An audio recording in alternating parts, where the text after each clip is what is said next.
20 taon. Iyan ang habangang panahon na akala ko ay kilala ko ang aking asawa, si Arturo, ang taong tinitinggala bilang isang banal na lay minister sa aming parokya. Pero sa loob NG opisina, NG abogado, matapos siyang pumanaw, gumuho ang aking mundo. Doon ko nalaman na mayroon siyang lihim na anak na 19 na taong gulang. Ang mas masakit, lahat ng aming pinahirapan, ang bahay, ang ipon, lahat ay iniwan niya sa batang iyon. Pero sandali, hindi ito ang karaniwang kwento ng agawan sa yaman. Dahil ang pamanang iyon ay hindi pala biyaya. Ito ay isang nakakakilabot na bitak ng utang at kasalanan na iniwan ni Arturo para ipahamak ang bata.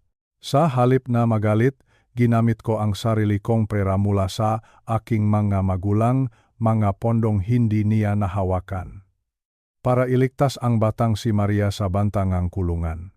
Isang desisyon na nakpabaho sa aming buhay habang buhay. Ngayon, wala na kami sa malaking bahay sa subdivision. Nakatira na lang kami sa isang payak na dampa sa probinsya, malayo sa mga mapanghusgang mata. Bago ko ituloy ang kwentong ito na puno ng pagtataksil at pag-ibig, maari mo bang isulat sa comment section kung saang lungsod o probinsya ka nanonood ngayon? Sa loob ng 20 taon, naniwala ako na ang aking buhay ay isang malaking pagpapala. Ang aming tahanan sa isang tahimik na subdivision ay laging maayos, malinis at puno ng tila walang hanggang kapayapaan. Si Arturo, ang aking asawa, ay hindi lamang isang haliging aming tahanan, siya ay tinitinggala bilang isang haliging aming komunidad. Sa aming lokal na parokya, kilala si Arturo bilang isang debotong lay minister. Sa tuwing linggo, makikita mo siyang nakasuot ng malinis at maputing barong, naglilingkod sa harap ng altar ng may buong pagpapakumbaba.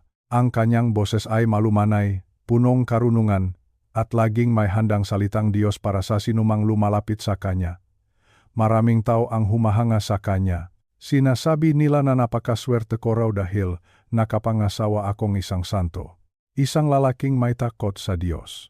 Isang lalaking ang integridad ay hindi matatawaran. Bilang isang lisensyadong accountant, hinahawakan din ni Arturo ang pananalapi ng ilang malalaking negosyo at maging ang pondo ng aming simbahan, tiwala ang lahat sa kanya. Kampante ang lahat na ang bawat sentimo ay ligtas sa ilalim ng kanyang pangangalaga.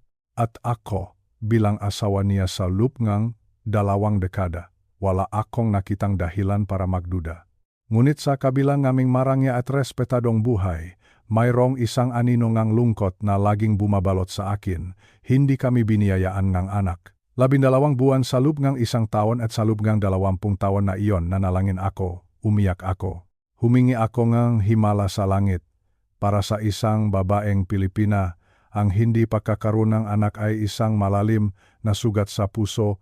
Pakiramdam ko ay may kulang sa aking pagkatao. Sa mga gabing iyon ng aking pagluha, si Arturo ang laging nasa tabi ko. Yayakapin niya ako ng mahigpit at sasabihin sa isang malumanay na tono, "Luz, sapat na sa akin na narito ka, huwag kang mag-alala. Ang Panginoon ay may ibang plano para sa ating dalawa. Baka hindi tayo binigyan ng sariling anak dahil gusto niyang ituon natin ang ating pagmamahal sa paglilingkod sa kapwa." Naniniwala ako sa kanya. Buong puso akong naniwala. Inisip ko na ang kanyang kabanalan ang siyang nagpapatatag sa akin. Ginamit niya ang berso sa Biblia para patahimikin ang aking mapangamba. Ginamit niya ang kanyang posisyon sa simbahan para magmukhang isang huwarang asawa. Tuwing gabi, bago kami matulog, sabay kaming nagdarasal ng rosaryo. Tinitignan ko ang kanyang mukha sa ilalim ng liwanag ng lampara at nagpapasalamat ako sa Diyos. Akala ko, ang katahimikang iyon sa aming bahay ay dahil sa kabutihan. Hindi ko alam, ang katahimikang iyon ay isang pader na itinayo niya para itago ang isang napakalaking kasinungalingan. Ang akala kong perpektong pagsasama ay isa lamang palang maingat na binuong palabas. Isang maskara na gawa sa kabanalan, ngunit ang loob ay puno ng kabulukan. Habang ako ay nananahan sa aming tahimik na bahay, hindi ko alam na mayroon na palang ibang mundong binuo ni Arturo sa labas. Isang mundong unti-unting sisira sa lahat ng bagay na pinahalagahan ko. Ang katahimikan ay may sariling tunok, ngunit sa hapong iyon, ang katahimikan sa loob ng aming bahay ay tila isang mabigat na kumot na dahan-dahang sumasakal sa akin. Nakaupo ako sa paborito kong tumba-tumba, hawak ang isang baso ngang mainit na tasaa, habang pinakmamasdan ang dahan-dahang paglubok ng araw sa labas ng bintana. Sinasabi nila na ang buhay ay parang isang kandila. Maaari itong magningning ng matagal, ngunit sa isang iglap, isang ihip lang ng hangin, ang lahat ay maglalaho at tanging usok na lamang ang maiwan. Ganoon ang nangyari kay Arturo, ang aking asawa, ang aking katuwang sa loob ng maraming dekada. Sariwa pa sa aking alaala ang araw na iyon, isang karaniwang Martes. Kakawilang ni Arturo mula sa pagtitipon nga Knights of Columbus sa aming parokya. Mayos ang kanyang suot, ang kanyang barong Tagalog ay kagalang-galang tingnan, at may ngiti sa kanyang malabi. Nagre-reklamo, lamang siya ang kaunting pagod, sabi ni Alus, parang medyo mabigat ang aking dibdib. Siguro ay dahil lamang ito sa init-NG panahon. Pinagtimpla ko siyang maligamgam na tubig. Pinaupo ko siya sa kanyang paboritong silya. Ngunit bago ko pa man maibigay ang baso, nakita ko ang pagbabago sa kanyang mata, isang takot, isang gulat. At pagkatapos, ang kanyang kamay ay humawak ng mahigpit sa kanyang dibdib. Nahulog ang baso. Nabasag ito sa sahig. Ang tunok ng nabasag na bubok ay tila hudyat ng pagtatapos ng aming mundo. Arturo, sigaw ko. Ngunit ang kanyang pangalan ay tila nawala sa hangin. Hindi siya sumagot. Ang kanyang katawan ay dahan-dahang nanghina hanggang sa siya ay mawalan ng malay. Ang mabilis na paktibok nga aking puso ay naging kasing bilis nga hakbang na kapitbahay na tumakbo upang tumulong. Isang atake sa puso, isang malupit, walang awa at biglang atake sa puso. Dinala namin siya sa ospital. Sa loob ng puting sasakyan, habang naririnig ko ang sirena, nanalangin ako ng paulit-ulit. Panginoon, huwag muna po. Ngunit ang kalooban ng Diyos ay hindi natin matatawaran. Pagdating sa ospital, ang mga doktor ay nakmadali. Ginawa nila ang lahat. Ngunit sa huli, ang tanging narinig ko ay ang mahabang tunog ng makina. Isang tuwid na linya sa screen, isang katapusan. Ang sakit ay hindi dumating ng sabay-sabay. Dumating ito sa bawat pahinga, sa bawat segundo ng pagkatanto na ang lalaking kasama ko sa bawat almusal, sa bawat panalangin, at sa bawat pangarap ay wala na. Ang burol ni Arturo ang pinakamalaking burol na nakita sa aming bayan sa loob ng maraming taon. Hindi ko inaasahan na ganon karaming tao ang darating. Mula sa umaga hanggang sa malalim na gabi, ang aming bahay at ang kapilyang ng parokya ay napuno ng bulaklak. Puting mabulaklak, ang bangong malirio at rosas ay tila nakakalasing.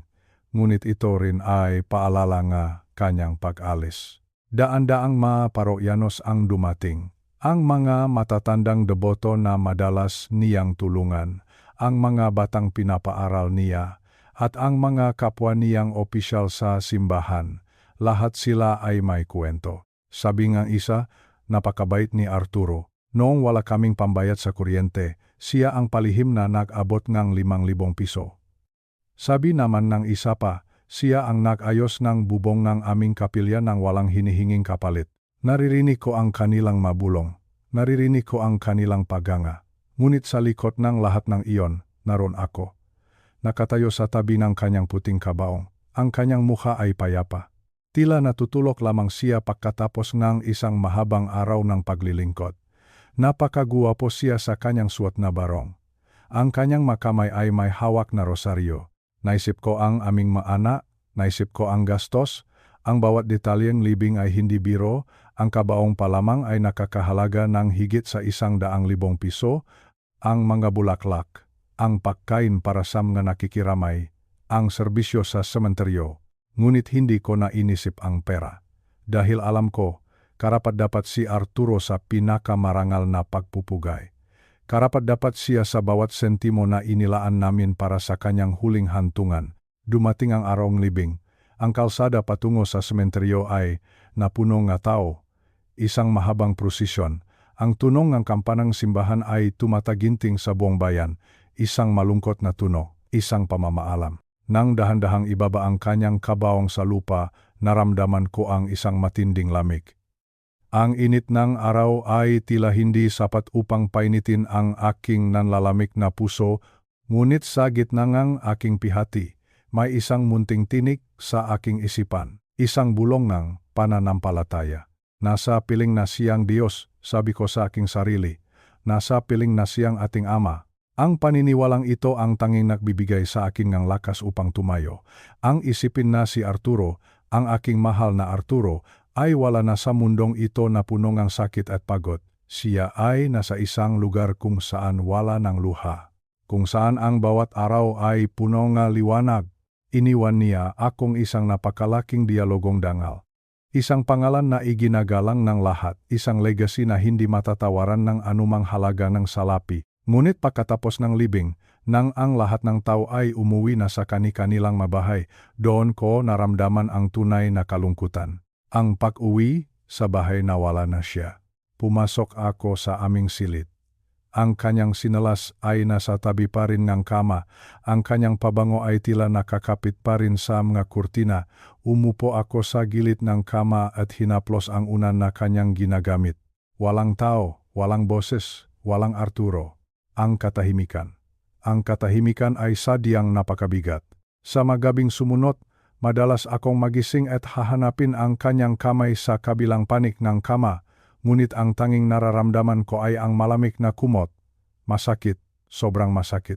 Minsan, nakakalimutan ko. Minsan, tatawagin ko ang kanyang pangalan para tanungin kung gusto niya ng kape. At pagkatapos, matatandaan ko, titigil ang aking mundo. Lalabas ang maluha na akala ko ay wala na.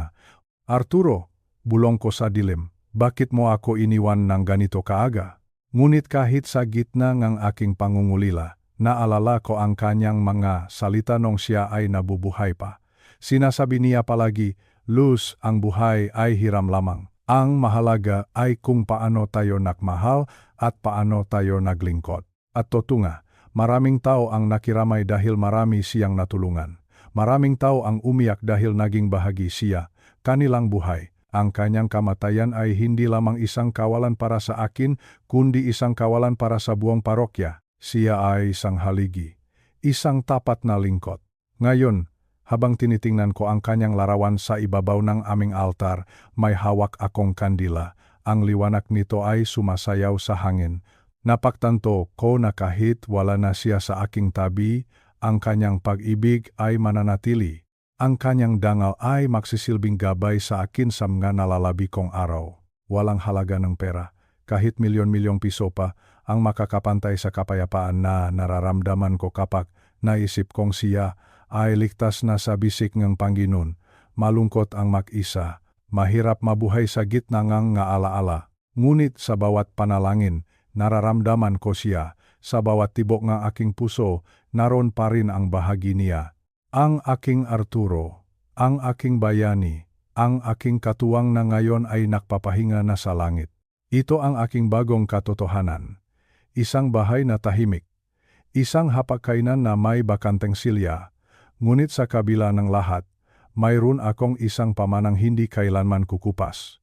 Isang pamanang puno ng dangal, pananampalataya at walang hanggang pagmamahal. At marahil iyon ang sapat na dahilan upang magpatuloy sa paglalakad kahit na ang bawat hakbang ay mabigat at puno ng pangungulila. Ang buhay ay magpapatuloy. Ang araw ay sisikat muli bukas. At sa bawat panalangin, makikita kaming muli sa Espiritu. Hanggang sa muling pagkikita, aking mahal, hanggang sa muli. Isang linggo matapos ang libing ni Arturo, ang langit sa itaas ng Eming Subdivision ay tila nakikisama sa aking kalungkutan. Makulimlim ang hapon na iyon. Sumama ako sa aming matalik na kaibigan at abogado na si Attorney Santos para sa pagbasa NG Huling Habilin o ang testamentong iniwan NG aking asawa. Sa loob ng 20 taon, kampante ako. Alam ko sa aking puso na inayos ni Arturo ang lahat para sa aming kinabukasan. Habang nakaupo ako sa loob ng malamig na opisina ni Attorney Santos, nararamdaman ko ang bigat ng aking singsing sa daliri. Ang singsing na sumisimbolo sa 2 dekada ng katapatan. Nagsimulang magsalita si Atty. Santos. Ang kanyang boses ay seryoso at may bahid ng tila pagkahiya. Hindi siya makatingin ng diretso sa aking na mata. Binuksan niya ang isang makapal na envelope. Ang tunong na papel na kinakaluskos ay tila isang babala sa aking pandinig. Sabi niya, Luz, may mga bagay dito na maring ikagulat mo. Gusto kong maging matatag ka. Noong una, hindi ko naintindihan ang kanyang sinasabi. Pero nang magsimula na siyang magbasa, bawat salita ay tila isang kutsilyo na dahan-dahang humahati sa aking puso. Doon ko narinig ang pangalang iyon, Maria. Sino si Maria? Iyan ang tanong na agad na lumabas sa aking isipan. Pero bago ko pa may tanong, itinuloy ni abogado ang pagbasa. Si Maria ay 11 na taong gulang na anak ni Arturo. 11 na taon. Ibig sabihin, halos kasabay ng aming pagpapakasal, mayroon na siyang ibang pamilya. At ang mas masakit, ang lahat ng aming pinahirapan, ang aming magandang bahay na pinuno ko nga alaala, ang aming nga safing sa bangkong BDO, ang lahat NG kanyang retirement fund at mag-aari-arian. Lahat na iyon ay ipinamana niya kay Maria. Pakiramdam ko ay nawalan akong hangin. Tumingin ako sa paligid ng opisina, umaasa na sasabihin ni Atty. Santos na nagbibiro lang siya. Pero hindi siya tumatawa. Ang lahat ay totoo. Ang lahat ng pag-aari ng asawa ko ay mapupunta sa isang babaeng hindi ko man lang kilala. Ano ang natira sa akin? Ang nakasulat sa dokumento ay 15,000 piso lamang bawat buwan at ang sustentong iyon ay tatagal lamang sa loob ng 5 taon. Matapos iyon, wala na akong matatanggap kahit isang 5. Nagsimulang manginig ang aking makamay. 15,000? Sa panahon ngayon, paano mabubuhay ang isang matandang tulad ko sa ganoong kaliit na halaga at bakit 5 taon lang? Para bang gusto ni Arturo na matapos ang 5 taon ay tuluyan na akong mawala sa mundong ito. Ang galit na naramdaman ko ay hindi may paliwanag. Hindi ito tungkol sa pera. Hindi ito tungkol sa bahay o sa bangko. Ito ay tungkol sa katotohanan na ang lalaking dinasalan ko gabi-gabi, ang lalaking hinangaan ng buong parokya, ay isang mahusay na manlalaro. Isang aktor na nagsuot ng maskara ng kabanalan habang unti-unti niyang ninanakaw ang aking kinabukasan. Lumabas ako ng opisina na tila isang anino. Ang hangin sa labas ay tuyo. Ang bawat taong bumabati sa akin sa daan ay tila mga estranghero. Gusto kong sumigaw. Gusto kong itanong sa langit kung bakit hinayaan ng Diyos na mangyari ito sa isang tapat na asawang tulad ko. 20 taon akong nagsilbi sa kanya. 20 taon kong tiniis ang kawalan ng anak dahil naniwala ako sa kanyang mga salita. Ngunit sa huli, ang lahat ng iyon ay isang malaking kasinungalingan lamang. Ang akala kong mana ay naging isang lason na unti-unting sumisira sa aking pagkatao. Hindi ako makatulog. Sa loob ng aming bahay, ang bawat gamit ay tila nagpapaalala sa akin ng pagtataksil ni Arturo. Ang kanyang paboritong upuan, ang kanyang malibrong dasal. Bawat isa sa kanila ay tila tumatawa sa aking kamangmangan. Hindi ko matanggap ang nangyari. Kailangan kong malaman kung sino itong si Maria. Kailangan kong makita ang mukhang babaeng naging dahilan kung bakit ako kinalimutan ng aking asawa.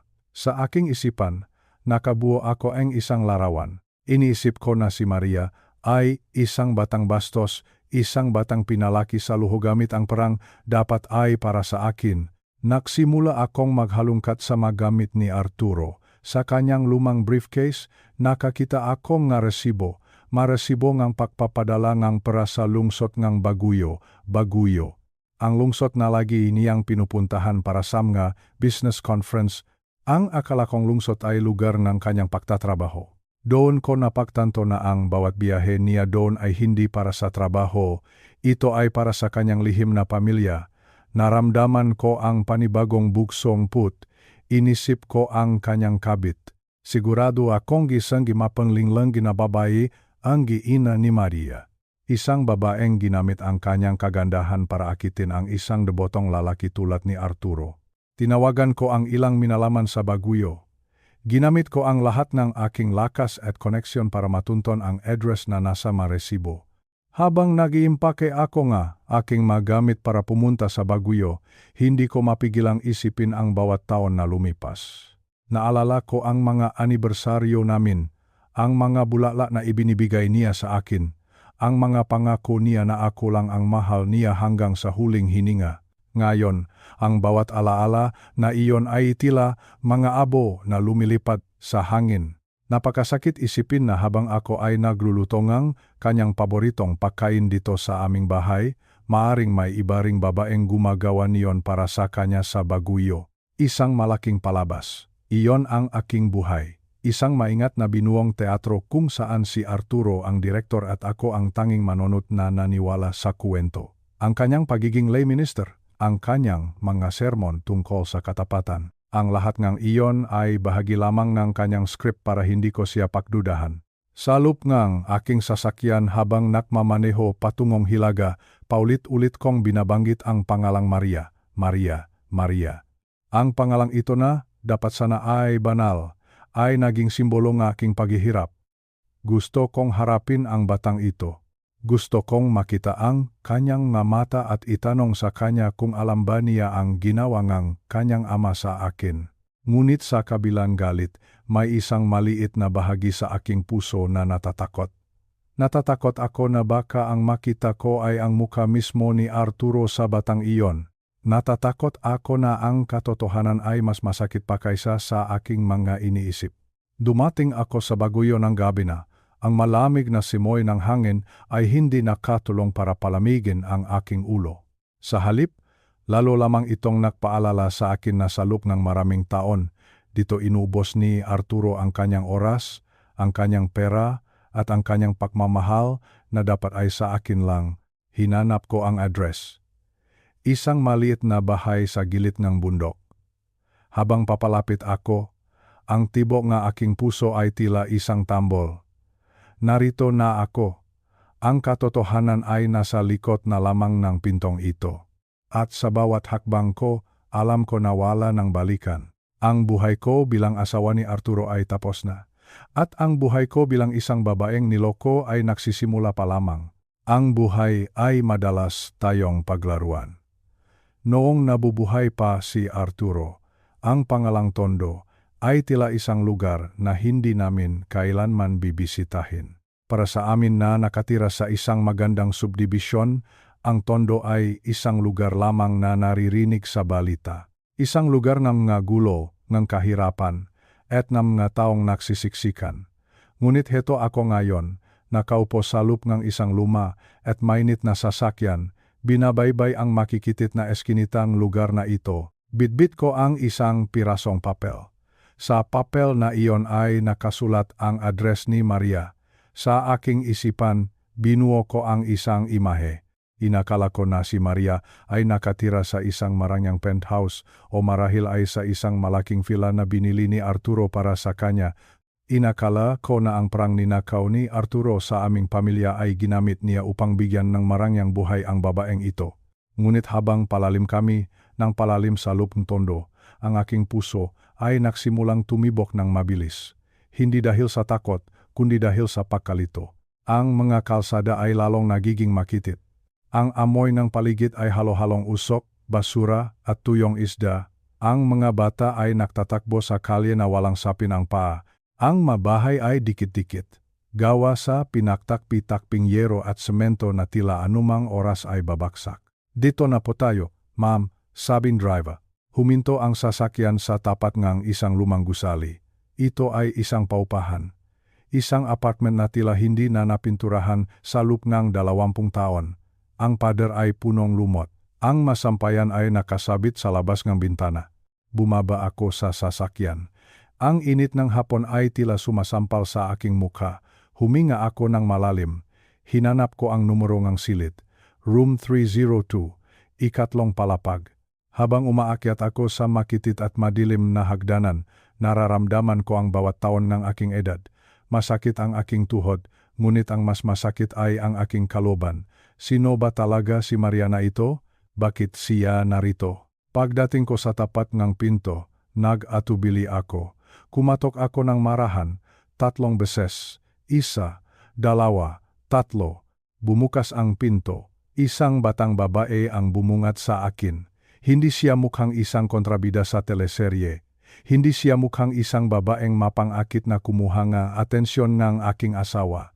Siya ay payat. Ang kanyang suot ay isang simpleng duster na kupas na ang kulay. Ang kanyang buhok ay nakapusot ng mabilis, ngunit ang kanyang mata ay pamilyar. Iyon ang mata ni Arturo. Sino po sila? Tanong niya ng mahina. Ang kanyang boses ay nanginginig. Ako si Luz, sagot ko.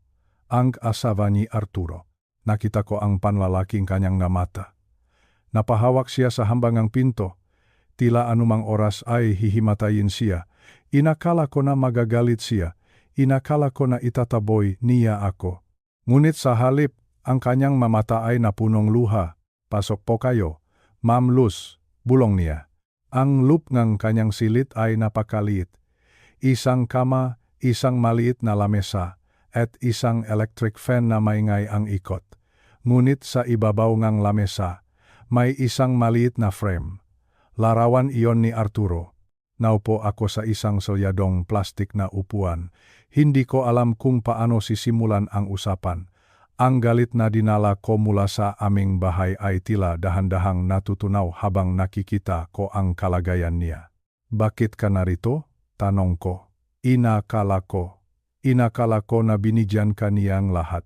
Umiling si Maria. Ang naluha ay nagsimulang pumatak sa kanyang napisngi. Wala po siyang ibinigay sa akin, ma'am. Wala po. Huwag kang magsinungaling. Sabi ko kahit na mahina ang aking boses, ang madokumento, ang mapapeles, sinasabi doon na ikaw ang tagapagmana. Tumingin sa akin si Maria nang may matinding lungkot. Ma'am Luz, nalaman ko lang po na tatay ko siya noong nakaraang buwan. Isang buwan bago siya mamatay. Iyon lang ang panahon na nakasama ko siya. Isang buwan lang. Tumigil ang mundo ko. Isang buwan? Paanong naging isang buwan lang? Lumaki po akong walang ama, patuloy ni Maria. Ang nanay ko, namatay na rin 5 taon na ang nakakalipas. Hindi niya sinabi sa akin kung sino ang tatay ko, hanggang sa isang araw, kumatok si Arturo sa pintong ito. Sabi niya, siya ang ama ko. Humingi siyang tawad. Sabi niya, gusto niyang bumawi. Nakinig ako ng mabuti. Ang bawat salita niya ay tila isang kutsilyo na humihiwa sa aking maakala. Ipinakita niya sa akin ang mapapeles, sabi ni Maria habang kinukuha ang isang brown envelope sa ilalim ng kanyang kama. Sabi niya, ito na ang paraan para hindi na ako mahirapan, para makaalis na ako sa tondo. Sabi niya, mahal niya ako. Umiyak si Maria ng malakas. Isang iyak na hindi galing sa kasakiman, kundi galing sa isang anak na nawalan ng pagkakataong makilala ang kanyang ama. Lumapit ako sa kanya. Hindi ko alam kung bakit, ngunit naramdaman ko ang pangangailangang hawakan ang kanyang kamay. Ang kanyang kamay ay magaspang, kamaying isang taong nagtatrabaho ng husto. Naniwala ako sa kanya, Ma'am Luz, hikpi ni Maria. Akala ko, sa wakas, may pamilya na ako. Akala ko, mahal niya ako. Pero hindi ko alam na may itinatago siya. Hindi ko alam na ang pagmamahal na sinasabi niya ay may kalakip na sumpa. Natingin ako sa paligid ng maliit na silid. Walang aircon, walang mamahaling gamit. Ang tanging marangya sa buhay ni Maria ay ang pangalan ng kanyang ama na nakasulat sa mga dokumentong hawak niya. Ang pangalan ni Arturo, na akala ko ay simbolo ng dangal. Ngunit sa lugar na ito, tila ito ay naging simbolo ng isang madilim na lihim. Doon kami nag-iyakan, 2 babae, isang asawa at isang anak. Parehong nagmahal sa isang lalaking hindi namin lubos na kilala. Sa maliit na silid na iyon sa tondo, ang lahat ng aming pagkakaiba ay nawala. Kami ay parehong biktima ng isang katotohanang mas mapait pa sa amoy ng kapaligiran. Patawarin mo ako, Maria, sabi ko sa pagitan ng aking maluha. Patawarin mo ako dahil inakala ko na ikaw ang kaaway. Tumingin siya sa akin, ang kanyang mata ay puno ng pagtataka. Hindi po kayo ang dapat humingi ng tawad, Ma'am Luz. Ako po ang humihingi ng tawad dahil nanggulo ako sa tahimik ninyong buhay. Ngunit habang hawak ko ang kanyang kamay, alam ko na ito ay simula pa lamang. May mas malalim pang lihim na nakatago sa loob na envelope na iyon. Isang katotohanan na magpapabago sa aming buhay ng tuluyan. Matapos ang aming pag-iyakan sa maliit na silid ni Maria, Inabot niya sa akin ang brown envelope. Ang papel ay lumana at tila maraming beses nang nabuksan. Pinuksan ko ito nang may nanginginig na mga daliri. Akala ko makakakita ako nga titulo ng lupa o mga bank account na may malalaking halaga. Ngunit ang tumambat sa akin ay ang tunay na mukhang pamana ni Arturo. Hindi ito isang biyaya. Ito ay isang patibong. Isang malupit na patibong. Basahin ninyo po ang huling pahina, Ma'am Luz, sabi ni Maria sa boses na tila wala ng buhay. Binasa ko ang mapapeles. Ang bawat salita ay tila isang dagok sa aking dibdib. Ang bawat numero ay tila isang tanikalang pumupulupot sa aking lig. Narito ang katotohanan. Si Arturo, ang kagalang-galang na si Arturo, ay hindi lamang nag-iwan ng mga ari-arian. Nag-iwan siya ng isang malaking utang. Isang utang dahil sa pangungulimbat ng pera sa kanyang kumpanya. Ang halaga? 10 milyong piso. 10 milyong piso. Hindi ko mapigilang mapahawak sa aking no. Saan galing ang perang ito? Paano niya nagawa ito? Ngunit hindi pa doon nagtatapos ang lahat. Ang aming bahay. Ang bahay na itinuturing kong aming tahanan sa loob ng 40 taon, ay isinanla niya. Hindi lang isang beses, hindi lang 2 beses, kundi 3 beses. 3 beses na isinanla ang aming tahanan. Diyos ko, Arturo, bulong ko. Ano ang ginawa mo? Ngunit ang pinakamasakit na bahagi ay ang dahilan kung bakit niya ipinangalan ang lahat ng ito kay Maria. Ayon sa malegal na dokumento, ang lahat ng transaksyong ito ay may lagda ni Maria. Hindi dahil si Maria ang gumawa, kundi dahil ginamit ni Arturo ang pagkakakilanlan ng kanyang anak upang itago ang kanyang mga krimen. Ginamit niya ang isang batang babae na walang muwang. Ginamit niya ang isang anak na naghahanap lamang ng pagmamahal ng isang ama. Sabi ng abogado na nakausap ko kahapon, paliwanag ni Maria habang nakatitik sa sahig, kung tatanggapin ko ang pamanang ito, tatanggapin ko rin ang lahat ng utang. At dahil ang aking lagda ay narito sa mga dokumentong ito, ako ang mananagot sa batas. Ako ang makukulong para sa 10 milyong piso na nawala sa kumpanya ni Papa. Napasinghap ako. Ang pamana ni Arturo ay hindi para bigyan ng magandang buhay si Maria. Ito ay para magkaroon siya ng isang vertetan, isang taong magsasakripisyo, isang taong papalit sa kanya sa kulungan habang siya ay payapang natutulog sa sementeryo. Napakasaklap, napakawalang puso. Ginamit ka niya, sabi ko. Ang boses ko ay punong galit at awa. Ginamit ka niya para linisin ang kanyang pangalan. Kung tatanggapin mo ang mana, ikaw ang mapupunta sa kulungan. Kung hindi mo naman tatanggapin, ang lahat ng ari-arian, pati na ang bahay namin, ay kukunin ng bangko. Tumango si Maria. Opo, iyon po ang nakasulat. Pinapili niya ako sa 2 bagay na parehong ikasisira ng buhay ko, o ang buhay ninyo. Doon ko naintindihan ang lahat. Ang lahat ng pagpapakitang tao ni Arturo. Ang lahat ng kanyang pagiging aktibo sa simbahan. Ang lahat ng kanyang pagtulong sa kapwa. Ang lahat ng iyon ay isang balat kayo lamang. Isang maskara upang itago ang isang taong nalubog sa kasalanan at utang. Inisip niya na sa pamamagitan, nega pagiwan, nega lahat kay Maria, makakatakas siya sa hustisya. Inisip niya na dahil patay na siya, wala nang mananagot. Ngunit iniwan niya ang bigat sa 2 babaeng wala namang kinalaman sa kanyang mamaling gawain. 10 milyong piso. Ulit ko sa aking sarili.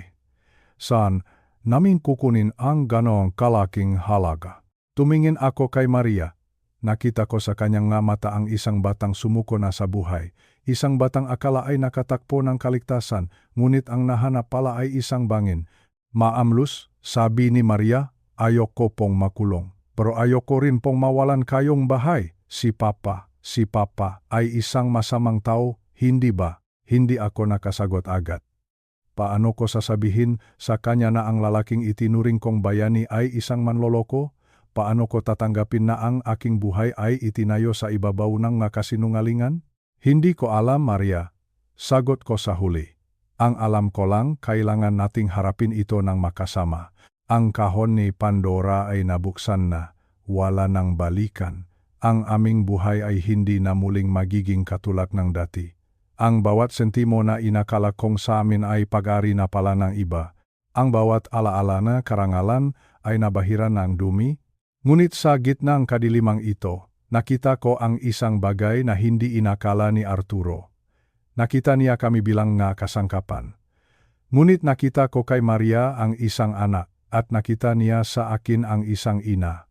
Hindi ka makukulong, sabi ko ng may determinasyon. Hindi ko hahayang mangyari iyon. Pero paano po ang bahay ninyo? Tanong ni Maria. Tumingin ako sa paligid ng kanyang munting silid sa tondo. Ang bahay ay mga pader lamang. Ang dangal ay hindi nasusukat sa laki ng bahay o sa ganda ng pangalan sa lipunan. Ang tunay na dangal ay ang paggawang tama sa gitna ng pinakamahirap na pagsubok. Gagawan natin ngang paraan, sabi ko. Magsisimula tayo sa katotohanan. Ang 10 milyong piso ay isang bundok na kailangan naming akyatin. Ang 3 beses na pagsasanla ay isang dagat na kailangan naming tawirin. Ngunit sa hapon na iyon, sa gitna ng ingay at bahong tondo, 2 biktima ang nakpasyang lumaban. Hindi kami papayak na ang huling hantungan ng aming kwento ay isang kulungan o isang kalsada. Kung si Arturo ay namuhay sa kasinungalingan, kami ay mabubuhay sa katotohanan, kahit gaano pa ito kasakit, kahit gaano pa ito kabingat. Lumabas ako ng apartment ni Maria, nabitbit ang envelope. Ang langit ay nakbabago na ang kulay. Ang gabi ay dumarating. Ngunit sa unang pagkakataon mula nang mamatay si Arturo, hindi na ako natatakot sa dilim. Dahil ngayon, alam ko na kung sino ang tunay na kaway. At alam ko na kung sino ang tunay kong kakampi. Ang aming laban ay nagsisimula pa lamang. Isang laban para sa aming kalayaan, isang laban para sa aming kinabukasan. At higit sa lahat, isang laban upang itama ang lahat ng maling iniwan ng isang lalaking akala namin ay aming mahal. Ang katotohanan ay masakit. Oh, ngunit ang katotohanan din ang magpapalaya sa amin. 10 milyong piso. 3 sanla, isang malaking kasinungalingan, pero kaming dalawa, kami ay buhay. At hanggat kami ay humihinga, may pag-asa. Habang nakaupo ako sa tapat ni Maria sa maliit at madilim na silid na iyon sa tondo, naramdaman ko ang unti-unting pagtunaw ng yelo sa aking puso, ang galit na baon ko mula sa aming subdivision, ang put na dala ko habang binabaybay ang daan patungo rito. Lahat ngang iyon ay biglang naglaho. Sa harap ko ay hindi isang mapang-agaw na anak. Ang nakikita ko ay isang batang babae na nanginginig sa takot. Isang batang 19 na taong gulang pa lamang, ngunit pasan na ang bigat ng mundo sa kanyang mabalikat. Tiningnan ko ang madokumentong hawak niya. Ang bawat pahina ay tila isang sumpa, 10 milyong piso. Iyan ang halaga ng perang kinuha ni Arturo mula sa kanyang mga kliyente sa loob ng maraming taon. Ang akala ko ay bungangang pagsisikap ang aming yaman, ngunit iyon pala ay galing sa panlilinlang. At ang mas masakit, ginamit ni Arturo ang pangalan ni Maria para itago ang lahat ng ito. Naisip ko ang aking asawa, ang lay minister na tinitinggala sa simbahan. Napakawalang hiya niya. Ginamit niya ang kanyang huling hininga hindi para humingi ng tawad, kundi para gawing panakiputas ang kanyang sariling anak. Kung tatanggapin ni Maria ang pamanang ito, hindi kayamanan ang makukuha niya. Ang matatanggap niya ay rehas na bakal. Siya ang mananagot sa bawat sentimong nawala. Siya ang haharap sa mga demanda at galit ng mga taong niloko ni Arturo. Tumingin ako kay Maria. Nakita ko sa kanyang mata ang parehong sakit na nararamdaman ko. Kapwa kami pinagtaksilan ng isang lalaki. Ako, bilang asawa na naniwala sa isang kasinungalingan sa loob ng 20 taon. At siya, bilang anak na ginamit lamang para takasan ang parusa. Maria, ang tawag ko sa kanyang pangalan. Ang aking boses ay hindi na puno ng put. Ito ay puno ng awa at malasakit. Huwag kang mag-alala. Hindi kita papabayaan. Hindi natin hahayaang sirain ni Arturo ang buhay mo. Doon nagsimula ang aming laban. Alam ko na ang 15,000 piso na iniwan sa akin ni Arturo ay hindi sasapat, pero mayroon akong isang bagay na hindi niya nahawakan, ang aking manamula sa aking sariling na magulang, isang pondo na itinago ko para sa aking pagtanda. Ito ay perang malinis, perang pinahirapan ng aking ama at ina. Nagpasya ako.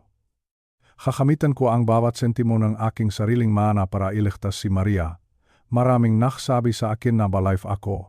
Sabi nga kapitbahay namin, bakit ko raw tutulungan ang anak sa labas ng aking asawa, pero hindi nila naintindihan. Ang pagtulong kay Maria ay ang tanging paraan para mabura ang madilim na anino na iniwan ni Arturo sa aming dangal. Kumuha kami ng pinakamagaling na abogado. Hinarap namin ang mataong galit na naniningil. Bawat araw ay isang pakikipaglaban. Nakatanggap kami ng maliham na nagbabanta. Humarap kami sa mapagdinig sa korte na tila walang katapusan. Ngunit sa bawat hakbang, makahawak kamay kami ni Maria. Nakita ko kung paano magsikap ang batang ito. Sa gitna ng gulo, hindi siya sumuko. Tumutulong siya sa pag-ayos ng mapapeles. Nagtatrabaho siya sa gabi para makatulong sa aming mga gastusin. Unti-unti, ang turing ko sa kanya ay hindi na estranghero. Siya na ang naging anak na ipinakait sa akin ng tadhana sa loob ng 2 dekada. Ang aming pagkakaisa ay naging mas matatag kaysa sa anumang bagyong dumating. Ang put ay napalitan ng pag-unawa. Ang paghihiganti ay napalitan ng pagmamahal. Dahil sa dulo ng araw, na-realize ko na kami lang ang mayroon sa isa't isa. Kami ang 2 babaeng biktima ni Arturo, na ngayon ay bumabangon mula sa mga abong ng kanyang kataksilan, 1 taon. Isang mahabang taon ang lumipas bago namin tuluyang naisara ang madilim na kabanatang ito ng aming buhay. Upang mabayaran ang lahat ng utang at may balik ang pera sa mataong niloko ni Arturo, kinailangan naming ibenta ang lahat. Ang aming malaking bahay sa subdivision, ang aming mga sasakyan, lahat ng mga kagamitang sumisimbolo sa aming huwat na marangyang buhay. Masakit makitang hinahakot ang mga gamit na pinag-ipunan namin, pero sa bawat gamit na nawawala, nararamdaman ko ang pagaan ng aking kalooban. Para kaming naglalaba ng maruming damit at unti-unting lumilitaw ang tunay na kulay ng aming buhay. Nang mabayaran na namin ang huling sentimo ng utang ni Arturo, huminga ako ng malalim. Sa wakas, malinis na ang pangalan ni Maria. Wala na siyang kailangang ikahiya. Wala na siyang kailangang katakutan. Ang bantang kulungan ay tuluyan ng naglaho. Bagamat wala na kaming pera, nakuha naman namin ang isang bagay na mas mahalaga, ang aming dignidad. Nagpasya kaming lisanin ang ingay at gulo ng siyudad. Gamit ang natirang konting halaga mula sa aking sariling pera, bumili kami ng isang maliit na dampa o cottage sa isang malayong probinsya. Dito, ang hangin ay sariwa. Ang mga tao ay tapat at simple ang pamumuhay. Ang dagat ay malapit lamang at ang tunok ng kaalon ng nagsisilbing musika namin tuwing umaga. Dito ko natakpuan ang tunay na kaligayahan. Si Maria, ang batang inakala kong kawe ko, ay naging pinakamahalagang tao sa aking buhay. Tinatawag na niya akong Nanay Luz. At sa bawat pagkakataon na naririnig ko ang salitang iyon, ang lahat ng hirap na pinagdaanan ko ay nagiging sulit. Tuwing hapon, makasama kaming nagtatanim ng gagulay sa aming maliit na hardin. Wala na kaming suot na mamahaling barong o alahas. Pero sa aming mas simpleng damit, mas nakakaramdam kaming kalayaan. Ang aming buhay ay hindi na isang palabas para sa ibang tao. Ito ay amin na, tunay at tapat. Madalas akong maupo sa beranda at pagmasdan si Maria. Nakikita ko sa kanya ang pag-asa, nakikita ko sa kanya ang katatagan. Narealize ko na si Arturo, sa kabilang lahat ng kanyang kasamaan, ay may naiwan pa ring isang mabuting bagay, at iyon ay si Maria. Hindi dahil sa dugo, kundi dahil sa pagmamahal na nabuo sa gitna ng unos. Sa aking makapwa na katatanda, ang aking tanging may papayo ay ito, huwag matakot sa katotohanan, kahit gaano ito kasakit, ito lamang ang magpapalaya sa inyo. Huwag ding limitahan ang kahulugan ng pamilya sa dugo lamang. Minsan, ang mataong hindi natin inaasahan ang siyang tatayo sa tabi natin kapag gumuho na ang ating mundo. Ang aming maliit na dampa ay puno ng tawanan at pagmamahalan. Malayo sa mga sikreto ng nakaraan, malayo sa mga maskara at kasinungalingan, kami ay naninirahan sa katotohanan. At sa katotohanan iyon, natakpuan namin ang tunay na kapayapaan. Tandaan ninyo, ang buhay ay hindi nasusukat sa laki ngang bahay o sa dami ngang prasabangko, ito ay nasusukat sa kung sino ang kasama mong nakangiti sa dulo ngang bawat pagsubok, manatiling matatag, manampalataya, at laging piliin ang kabutihan. Dahil sa huli, ang pag-ibig at katapatan ang laging mananaig. Sa paglubok ngang araw dito sa aming munting dampa, habang pinakmamasdan ko ang payapang mukha ni Maria, hindi ko mapigilang mapaisip sa lahat ng aming pinagdaanan. 20 taon. 20 taon akong nabuhay sa isang kasinungalingan na binalot ng kabanalan. Akala ko noon ay perpekto ang aking asawa. Akala ko ay biniyayaan ako ng isang santo. Pero ang totoo, ang lahat ng iyon ay isang maingat na itinayong anino. Ang kwentong ito ay hindi lamang tungkol sa isang masamang pamana. Hindi lamang ito tungkol sa 10 milyong piso na utang o sa mga kasalanang iniwan ni Arturo. Ito ay isang paalala para sa ating lahat. Lalo na sa inyong makapwa ko nakatatanda. Huwag kayong matakot na tumingin ng mas malalim. Kung minsan, ang nataong tila pinaka-perpekto sa ating paningin ay ang nataong may itinatagong pinakamadilim na sikreto. Huwag kayong matakot sa katotohanan. Kahit gaano ito kasakit. Kahit gaano ito kahirap tanggapin sa simula, ang katotohanan lamang ang tunay na magpapalaya sa inyo. Katotohanan. Iyan ang tanging susi sa kapayapaan ng ating kalooban. Natutunan ko rin na ang pamilya ay hindi lamang tungkol sa dugo na dumadaloy sa ating maugat. Ang tunay na pamilya ay ang mataong nananatili sa iyong tabi, lalo na kapag ang mundo mo ay gumuho na. Si Maria, ang batang inakala kong kaway, ay naging anghel na nagligtas sa akin mula sa kalungkutan. Siya ang naging anak na kailanman ay hindi ko inasahan, ngunit labis kong ipinapasalamat sa may kapal. Sa inyong mananonot ngayon, nawa ay kapulutan ninyo nga aral ang aming karanasan. Manatiling matatag sa gitna ng unos. Huwag mawawalan ng pag-asa kahit tila wala nang natira sa inyo. Hanggat may katapatan sa iyong puso, makakahanap kang paraan para bumangon. Bago tayo maghiwalay, nais kong magpasalamat sa inyong pakikinig.